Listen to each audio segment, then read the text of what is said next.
আমাদের ইশতেহারটি আপনাদের হাতে নিশ্চয়ই ইতিমধ্যে পৌঁছানো হয়েছে। পুরো ইশতেহারটি আমি করব না, আমরা আপনাদের পড়বার জন্য আমরা দিয়েছি। আপনারা নিশ্চয়ই এটা দেখবেন, পড়বেন এবং আপনাদের মন্তব্য এবং মতামত জানাবেন। আমরা চৌম্বক অংশটুকু পড়ে আপনাদেরকে শোনাতে চাই। ত্রয়োদশ জাতীয় সংসদ নির্বাচন 2026 গণভোটে হাঁ ও তারা মার্কা ভোট দিন, শাসন ব্যবস্থা বদল করুন। আমরা এটিকে আমাদের স্লোগান হিসাবে নির্বাচিত করেছি। আমরা জাতীয় সংসদ, জাতীয় সমাজতান্ত্রিক দল জেএসডির 10 দফা নির্বাচনী ইশতেহার আপনাদের সামনে পড়ে শোনাচ্ছি।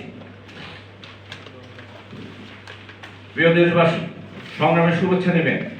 বাংলাদেশের স্বাধীনতা ছিল শোষণ, বৈষম্য ও উপনিবেশিক ব্যবস্থার বিরুদ্ধে জনগণের সার্বভৌম ক্ষমতা প্রতিষ্ঠার ঐতিহাসিক ঘোষণা। কিন্তু স্বাধীনতার অর্ধ শতাব্দী পর রাষ্ট্রের কাঠামো, শাসন ব্যবস্থা ও অর্থনৈতিক ব্যবস্থার গভীরে উপনিবেশিক মানসিকতা ও বৈষম্যের শেকড় রয়ে গেছে।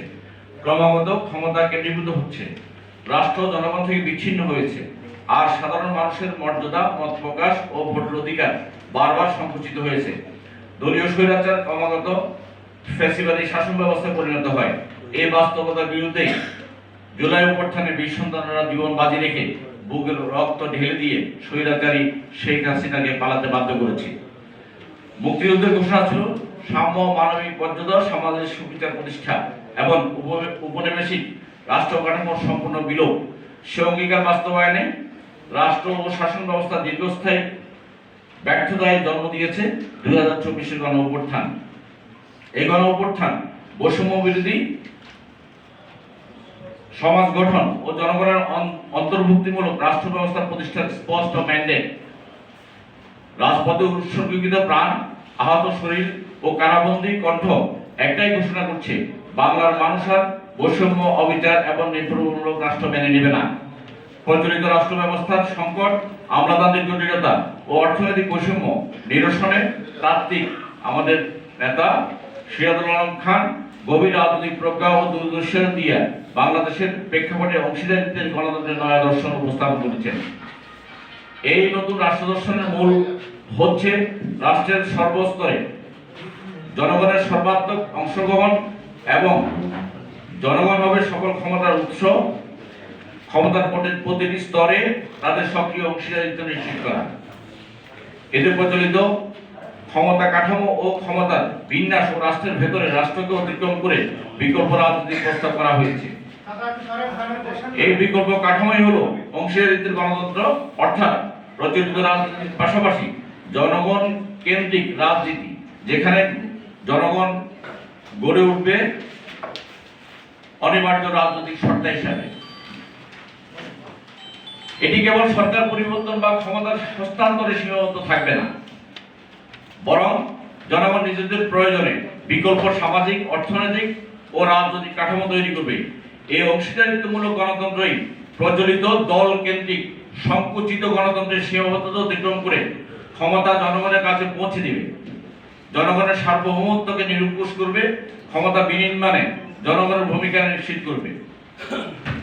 জুলাই গণ অভ্যুত্থানের মধ্য দিয়ে গৃহীত জাতীয় সনদ জনগণের অধিকার, মর্যাদা ও সংস্কারকে রাষ্ট্র পরিচালনার কেন্দ্রে স্থাপন করার সুস্পষ্ট দিক নির্দেশনা দেয়। জাতীয় সনদকে সাংবিধানিক ভিত্তি প্রদানের জন্য গণভোটের আয়োজন করা হয়েছে। জাতীয় সনদ বাস্তবায়ন হলে ক্ষমতার ভারসাম্য, স্বাধীন বিচার ব্যবস্থা, নারীর প্রতিনিধিত্ব সহ নাগরিক অধিকার নিশ্চিত হবে। এই গণভোটে হ্যাঁ বলা মানে কেবল সংস্কারের পক্ষে ভোট নয়, এটি ক্ষমতাকে জনগণের হাতে দেওয়ার প্রক্রিয়া।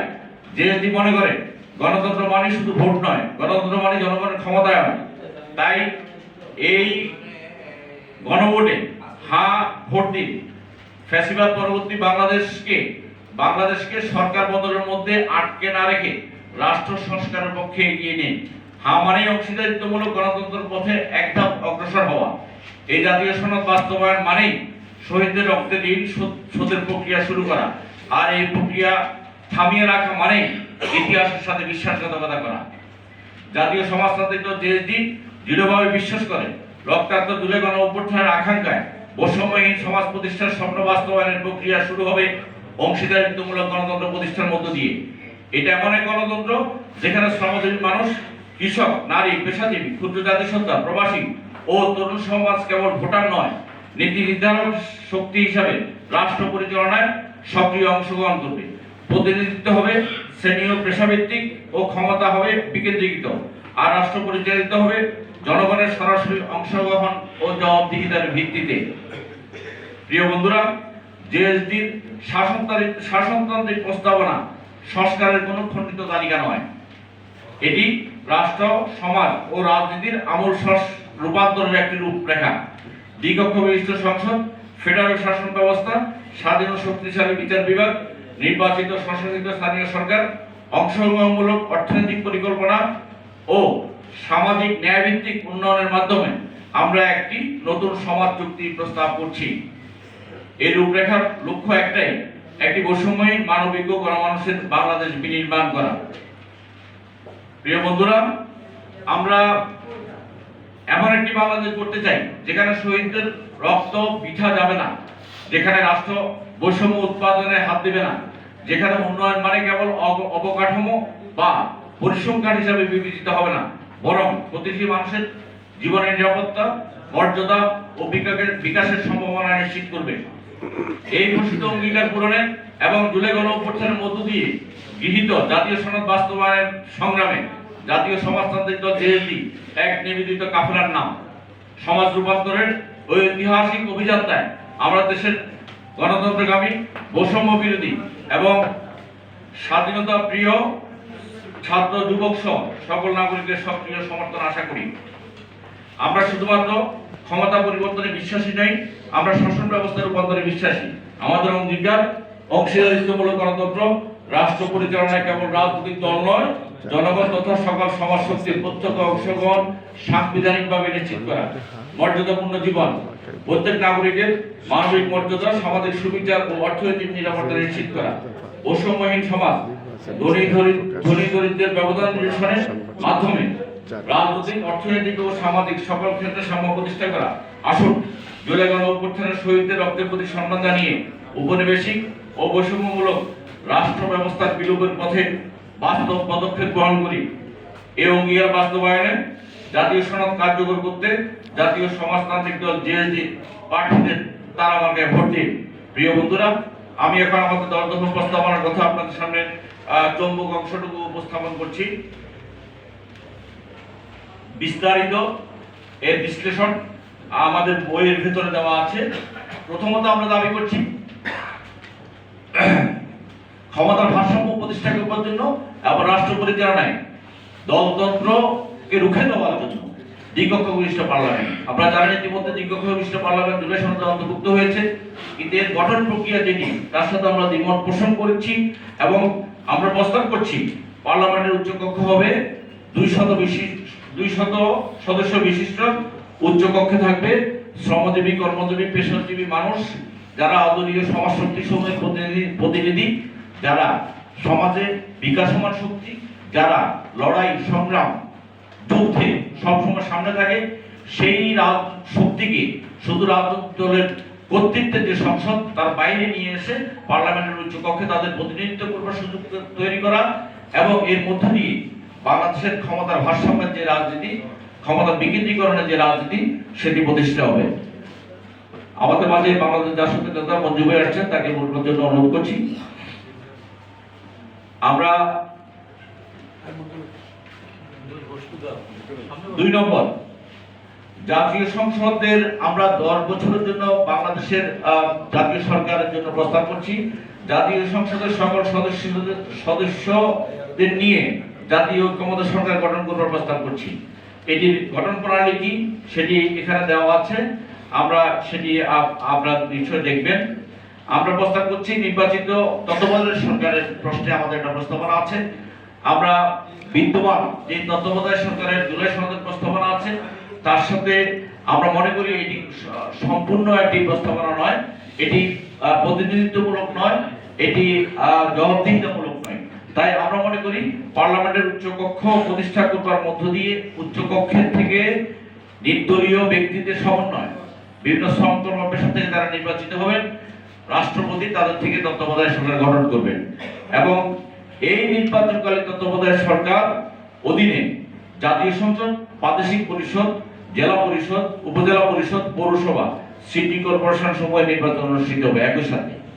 আমরা দেখি যে শুধু জাতীয় নির্বাচনের জন্য তত্ত্বাবধায়ক সরকারের কথা বলা হয়, কিন্তু স্থানীয় নির্বাচন সহ সকল নির্বাচন দলতন্ত্রের অধীনে প্রতিষ্ঠিত হয়।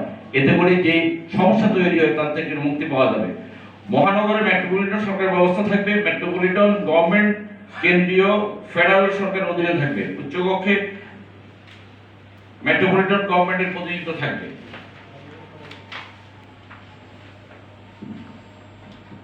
আমরা এর ভেতরে অনেকগুলো বিষয় আছে, আমরা কিছু কিছু কথা বিষয় বলছি। যেমন বিদেশে নিযুক্ত বাংলাদেশের রাষ্ট্রদূতগণের মনোনয়ন সংসদীয় কমিটি কর্তৃক অনুমোদিত হতে হবে। সুপ্রিম কোর্ট, হাইকোর্ট, নির্বাচন কমিশন, দুর্নীতি দমন কমিশন, সচিবগণ, public service commission, national audit committee, সেনা নৌ বিমান বাহিনীর প্রধানদের নিয়োগ সংসদীয় কমিটি কর্তৃক অনুমোদিত হতে হবে। আমাদের 3 নম্বর প্রস্তাব, স্বাধীন নির্বাচন কমিশন গঠন।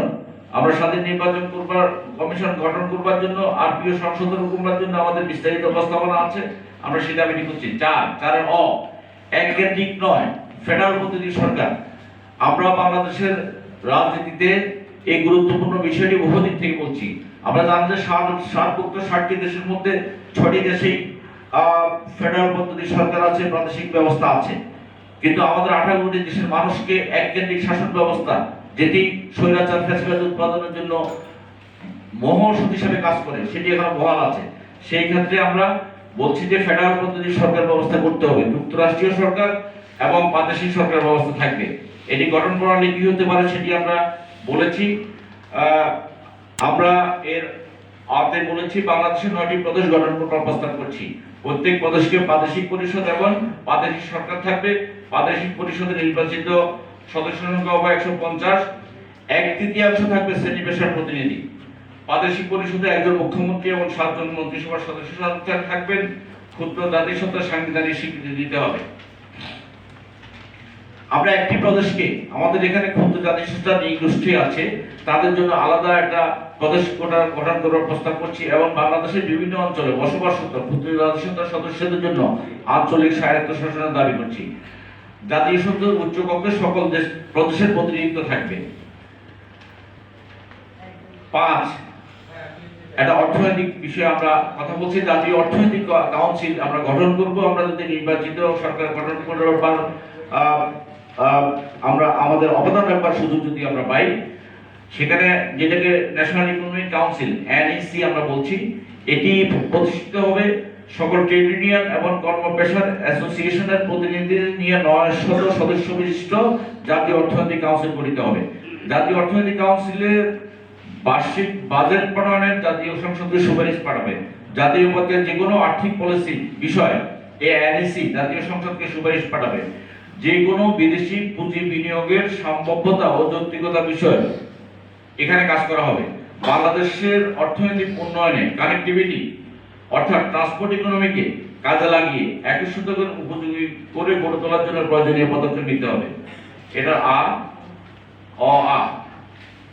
5 জাতীয় নিরাপত্তা কাউন্সিল। আমরা ন্যাশনাল সিকিউরিটি কাউন্সিল গঠন করার প্রস্তাব করছি। এটি গঠন প্রণালী আছে, কিভাবে এটি গঠিত হবে। আমরা সাংবিধানিক আদালত প্রতিষ্ঠা করবার জন্য অঙ্গীকার করছি যে সাংবিধানিক আদালতে সাংবিধানিক জটিলতার বিষয়ে সাংবিধানিক আদালত তার সিদ্ধান্ত গ্রহণ করবে এবং নির্বাচন সংক্রান্ত যে কোনো বিষয়ে সাংবিধানিক আদালত সর্বোচ্চ সংস্থা হিসেবে কাজ করবে। এটা হলো 6 স্থায়ী বিচার বিভাগীয় কাউন্সিল, সুপ্রিম জুডিশিয়াল কাউন্সিল গঠন করব আমরা। সেটি কার্য পরিধি কি আছে সেটি আমরা এখানে উল্লেখ করেছি, আপনারা দেখেছেন। সংবিধান ও শাসন ব্যবস্থা ও সামাজিক সংস্কার। সংসদ সদস্যদের স্বাধীনভাবে মতামত প্রদানের সুযোগ নিশ্চিত করার লক্ষ্যে সংবিধানের 70 অনুচ্ছেদকে আমরা সংস্কার করব। 2বারের বেশি প্রধানমন্ত্রী দায়িত্ব পালন না করার বিধান প্রবর্তন করব। রাষ্ট্রপতি এবং প্রধানমন্ত্রীর ক্ষমতার ভারসাম্য নিশ্চিত করব। ন্যায়পাল নিয়োগ করব। গণমাধ্যম ও শিক্ষা ব্যবস্থার ব্যাপক সংস্কার করব, জাতীয় মহাপরিকল্পনা প্রণয়নের মাধ্যমে ভূমি ব্যবস্থাপনা, পরিকল্পিত আবাসন, নগরায়নের নীতি প্রণয়ন করব। বিনা চিকিৎসায় কোনো মৃত্যু নয়, এই নীতিমালার ভিত্তিতে সার্বজনীন স্বাস্থ্য সেবা নিশ্চিত করব। রাষ্ট্রীয় বিভিন্ন জরুরি ক্ষেত্রে সংস্কারের লক্ষ্যে স্বাস্থ্য ব্যবস্থা সংস্কার কমিশন, শিক্ষা সংস্কার কমিশন, পরিবহন ও নিরাপদ সড়ক সংস্কার কমিশন, গণমাধ্যম সংস্কার কমিশন গঠন করব। সংঘাত ও অনৈক্য ও বিভেদ নিরসনে জাতীয় সমঝোতা কাউন্সিল, যেটাকে ন্যাশনাল রিকনসিলিয়েশন কমিশন হিসাবে আমরা জানি, সেটা গঠন করব। এবং প্রশাসন ব্যবস্থার ব্যাপক সংস্কারের কমিশন গঠন করব। বিকেন্দ্রীকৃত প্রশাসনকে গণমুখী করব। পুলিশ কমিশন গঠন করব। দুর্নীতি দমন কমিশনের সংস্কার করব। জলবায়ু পরিবর্তন মোকাবেলায় ন্যায়ভিত্তিক ও বাধ্যতামূলক বৈশ্বিক উদ্যোগ গড়ে তুলব। এই বিষয়ে আরো বিস্তারিত আছে, আমরা সেটি এখানে উল্লেখ করেছি। তথ্য ও প্রযুক্তি খাত, দেশের প্রতিটি প্রান্তে উচ্চ গতির এবং সাশ্রয়ী ইন্টারনেট নিশ্চিত করব। শিক্ষা ব্যবস্থাকে সম্পূর্ণ প্রয়োগমুখী ও প্রযুক্তি নির্ভর করব। আর্টিফিশিয়াল ইন্টেলিজেন্স, রোবোটিক্স ও সাইবার সিকিউরিটি সহ চতুর্থ শিল্প বিপ্লবের প্রযুক্তির পাঠ্যক্রম অন্তর্ভুক্ত করব। তরুণ উদ্যোক্তাদের জন্য জামানধীন ঋণ ও দীর্ঘমেয়াদী কর মৌকুফের সুবিধা নিশ্চিত করব। সরকারি সকল সেবা, তথ্য পাঠান শতভাগ ডিজিটাল ও নিরাপদ করব। ফ্রিল্যান্সারদের জন্য সহজ ব্যাংকিং ও আন্তর্জাতিক পেমেন্ট গেটওয়ে নিশ্চিত করব। আরেকটি গুরুত্বপূর্ণ বিষয় উল্লেখ করছি, নারী ক্ষমতায়ন। জুলাই গণঅভ্যুত্থানে যে নারীরা সকলের অগ্রভাগে থেকে এই লড়াই সংগ্রামকে বিজয়কে নিশ্চিত করেছিল, আমরা জুলাই পরবর্তী সময় আমরা দেখছি বিভিন্ন পুরনো বন্দোবস্তের মালিকেরা বিভিন্ন কায়দায়, বিভিন্ন ধর্মীয় লেবাসে সেই নারীদেরকে পিছিয়ে রাখবার জন্য, গৃহবন্দী করবার জন্য, নারীদের ক্ষমতায়নের রাজনীতিকে শক্তিশালী করবার পরিবর্তে বিপরীত দিকে হাঁটবার চেষ্টা করছে। আপনারা ইতিমধ্যে দেখেছেন বাংলাদেশের প্রচলিত রাজনৈতিক দলসমূহ, ধর্মভিত্তিক রাজনৈতিক দলসমূহ তো নারীর নেতৃত্ব এবং মনোনয়নের প্রশ্নই আসে না। যে সমস্ত রাজনৈতিক দলগুলো নারীর মনোনয়ন দেওয়ার কথা, তারা উল্লেখযোগ্য সংখ্যক নারীর মনোনয়ন নিশ্চিত করতে পারেনি। এটি একটি দুঃসংবাদ বাংলাদেশের ভবিষ্যতের জন্য। আমাদের দল চেষ্টা করেছে, আমরা 28 জন 31 জন আমরা নমিনেশন দিয়ে সাবমিট করা হয়েছিল, 3টি বাতিল হয়েছে, 28 জন আমাদের প্রতিনিধিত্ব করছে। তার ভিতরে 6 জন নারী সদস্য সক্রিয়ভাবে আমাদের অংশগ্রহণ করছেন। এখানে একজন আছেন ঢাকার সাথে, আমি তাকে পরিচিত হওয়ার জন্য আমন্ত্রণ জানাচ্ছি, শাহানা সেলিম, যিনি ঢাকার সাথে থেকে প্রতিনিধিত্ব করছেন। সেই নারীর ক্ষমতায়নের লক্ষ্যে আমরা রাষ্ট্রীয়, সামাজিক, অর্থনৈতিক সকল ক্ষেত্রে নারীর সম-অংশীদারিত্বের আইনি স্বীকৃতি নিশ্চিত করব। সিদ্ধান্ত গ্রহণের সকল স্তরে নারীর বলিষ্ঠ ও অর্থবহ প্রতিনিধিত্ব নিশ্চিত করা হবে। প্রাপ্তবয়স্ক নারীদের দ্বারা নির্দলীয়, অদলীয় সংসদের উচ্চকক্ষে নারী সদস্য নির্বাচনের ব্যবস্থা করব। সংসদের নিম্নকক্ষের সদস্য নির্বাচনের ক্ষেত্রে দলীয় প্রার্থী মনোনয়নের 5% থেকে ক্রমান্বয়ে বৃদ্ধি করে 30% পর্যন্ত নারী সংসদ সদস্যের অংশগ্রহণ নিশ্চিত করব।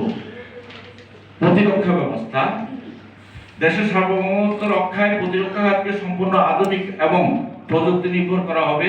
18 থেকে 35 বছর বয়সী সকল সক্ষম যুবকের জন্য বাধ্যতামূলক সামরিক প্রশিক্ষণ চালু করা হবে।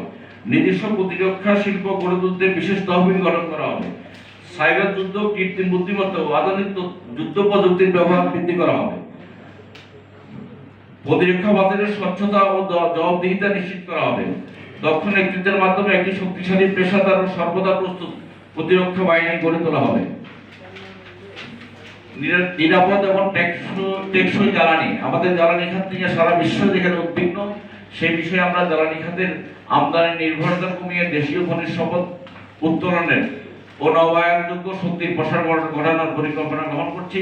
বিদ্যুৎ ও জ্বালানি খাতের সকল স্তরে আধুনিক প্রযুক্তির ব্যবহার ও প্রশাসনিক স্বচ্ছতা নিশ্চিত করব। 18 থেকে 35 বছর বয়সী সকল যুবকদের বাধ্যতামূলক প্রশিক্ষণের পাশাপাশি জ্বালানি অবকাঠামো ও জাতীয় সম্পদ রক্ষায় সিভিল ডিফেন্স হিসাবে সম্পৃক্ত করার নীতি গ্রহণ করব। ধর্মীয় স্বাধীনতা, আমরা দেখছি যে জুলাই পরবর্তী সময় এই গণ অভ্যুত্থানের যে আকাঙ্ক্ষা, যে নতুন বাংলাদেশ বিনির্মাণ করার আমরা প্রত্যাশা করছি, তাকে বিভিন্ন গোষ্ঠী বিভিন্নভাবে তাদের পথে কাজে লাগানোর চেষ্টা করছে। সেখানে আমরা দেখছি যে উগ্র সাম্প্রদায়িকতা এবং ধর্মীয় উগ্রবাদ প্রতিষ্ঠা করার এক ধরনের প্রয়াস নেওয়া হয়েছে। আমাদের 100 বছরের যে সাংস্কৃতিক যে অংশ, সেটিকে ধ্বংস করবার প্রয়াস নেওয়া হয়েছে। মাজার ধ্বংস করা হয়েছে, লালন থেকে শুরু করে মজুর থেকে সমস্ত বিষয় আমাদের যে সংস্কৃতির যে চর্চার ক্ষেত্রগুলো সেগুলোকে ধ্বংস করা এবং মুখোমুখি ফেলা হয়েছে। রাষ্ট্রকে কেবল একটি ভৌগোলিক ও প্রশাসনিক সত্তা হিসেবে নয়, বরং একটি নৈতিক অভিভাবক হিসেবে প্রতিষ্ঠা করব। এটি শুধু একটি প্রশাসনিক সত্তা হিসেবে নয়, এই রাষ্ট্রটি সকলের নৈতিক অভিভাবক থাকবে, যেখানে নাগরিকের ধর্মীয় ও সাংস্কৃতিক পরিচয় তার নিরাপত্তার পথে বাধা না হয়ে বরং রাষ্ট্রের বৈচিত্র্যের অলঙ্কার হিসেবে গণ্য হবে। বর্তমান বিভিন্ন রকমের সংস্কৃতির যে পারস্পরিক আদান প্রদান এটি একটি রাষ্ট্রের অলঙ্কার হিসাবে আমরা প্রতিষ্ঠা করব। রাষ্ট্রপতি এবং উপরাষ্ট্রপতি নির্বাচনে আমরা বলেছি যে রাষ্ট্রপতি অদলীয় ভিত্তিতে রাজনৈতিক দলগুলোর মধ্যে মনোনীত হতে হবে এবং এটি আমাদের ৮ নম্বর দাবি। এবং নিম্নকক্ষ, উচ্চকক্ষ এবং প্রাদেশিক পরিষদের সদস্যগণ এই রাষ্ট্রপতি নির্বাচনে ভোট প্রদান করবেন। বিদেশ নীতি ৯ নম্বর, পারস্পরিক স্বার্থ, সমমর্যাদা ও কৌশলগত ভারসাম্যের ভিত্তিতে বাংলাদেশের নতুন বিদেশ নীতি প্রণয়ন করা হবে। কোনো একক শক্তির উপর নির্ভর না করে বাংলাদেশের ভৌগোলিক অবস্থানকে কৌশলগত দর-কষাকষির হাতিয়ার হিসেবে ব্যবহার করা হবে। বাংলাদেশকে সস্তা শ্রমের বাজার নয়, বরং আঞ্চলিক বিনিয়োগ ও উৎপাদন কেন্দ্র হিসেবে গড়ে তোলা হবে। সকল দ্বিপাক্ষিক ও বহুপাক্ষিক চুক্তি লাভ ক্ষতি ন্যায্য হিসার ভিত্তিতে সম্পাদন করা হবে। কানেক্টিভিটি, ট্রানজিট বিষয়ে বিনিময়মূলক নীতি অনুসরণ করে তিস্তার পানি বণ্টন, বাণিজ্য ঘাটতি হ্রাস এবং সীমান্ত নিরাপত্তার মতো জাতীয় স্বার্থ আদায় গ্রহণ করা হবে। রোহিঙ্গা সংঘর্ষ জাতীয় নিরাপত্তা হুমকিতে কেবল মানবিক অবস্থান নয়, বরং জোরালো দ্বিপাক্ষিক এবং বহুপাক্ষিক চাপ প্রয়োগের মাধ্যমে নির্দিষ্ট সমস্যার মধ্যে স্থায়ী সমাধান নিশ্চিত করতে হবে। প্রিয় বন্ধুরা, সার্কের আওতাভুক্ত বাংলাদেশ, নেপাল, ভুটান, ভারতের ভেতরে বিহার, উড়িষ্যা, পশ্চিম বাংলা, আসাম, মেঘালয়, ত্রিপুরা, মণিপুর, অরুণাচল, মিজোরাম, নাগাল্যান্ড এই অঞ্চলগুলো এবং মিয়ানমারের দক্ষিণ অঞ্চল এবং চীনের কুনমিং প্রদেশ নিয়ে আমরা উপ-আঞ্চলিক অর্থনৈতিক জোট গঠন করবার প্রস্তাব করছি। পৃথিবীর বহু অঞ্চলে এই জাতীয় অর্থনৈতিক জোট আছে, যেটি আমাদের এবং এই অঞ্চলের অর্থনৈতিক শিল্পের বিকাশে গুরুত্বপূর্ণ ভূমিকা রাখবে। গোটা উপমহাদেশে এই ধরনের 4টি উপ-আঞ্চলিক অর্থনৈতিক জোট গঠন করা যেতে পারে। 10 নম্বর, আমরা অর্থনৈতিক উন্নয়ন কর্মসূচিতে আমাদের অবস্থান হচ্ছে সকল দরিদ্র নারী এবং পুরুষের জন্য মাইক্রো ক্রেডিট কর্মসূচি বাস্তবায়নের অঙ্গীকার করছি। আমরা কৃষি খাতে উন্নয়নের জন্য আধুনিক কৃষি ব্যবস্থা গড়ে তুলতে হবে। কৃষি পণ্য ভিত্তিক শিল্পাঞ্চল গড়ে তোলা ও যুগের চাহিদা অনুযায়ী কৃষি উৎপাদন ব্যবস্থার উন্নয়নে গুরুত্ব দিতে হবে। প্রান্তিক কৃষকদের মৌসুমী ফসল আবাদের জন্য কৃষি ঋণের ব্যবস্থা করতে হবে। প্রবাসীদের অর্থায়নে উপজেলা শিল্পাঞ্চল, পৌর শিল্পাঞ্চল প্রতিষ্ঠা করার আমরা অঙ্গীকার করছি। উপ-আঞ্চলিক অর্থনৈতিক জোটের অবকাঠামো তৈরির প্রাথমিক উদ্যোগ হিসেবে মেগা সিপোর্ট নির্মাণ করা যেতে পারে। সুপরিকল্পিতভাবে দেশের অভ্যন্তরে সুপার হাইওয়ে নেটওয়ার্ক গড়ে তুলতে হবে। জরুরি ভিত্তিতে ঢাকা চট্টগ্রাম শহরে পাতাল রেল, মেট্রো রেল, বনরেল স্থাপন করতে হবে। উপজেলা শিল্প এলাকা, পৌর শিল্প এলাকার অবকাঠামো নির্মাণে যৌথভাবে জয়েন্ট ভেঞ্চার দেশীয় এবং বিদেশি পুঁজি বিনিয়োগ করা যেতে পারে। বহুজাতিক কর্পোরেশনের সঙ্গে প্রতিযোগিতার জন্য দেশের বৃহৎ পুঁজি বিনিয়োগের ক্ষেত্রে সামাজিক ব্যবসা, সোশ্যাল বিজনেস স্থাপন উদ্যোগ নিতে হবে। প্রতিটি নাগরিকের আয়ের পরিমাণ কমপক্ষে 2 লক্ষ টাকা নির্ধারণ করা হবে। এই হিসাবে 5 সদস্য বিশিষ্ট প্রতিটি পরিবারের জন্য বছরে কমপক্ষে 10 লক্ষ টাকা আয়ের ব্যবস্থা করতে হবে। প্রিয় বন্ধুরা,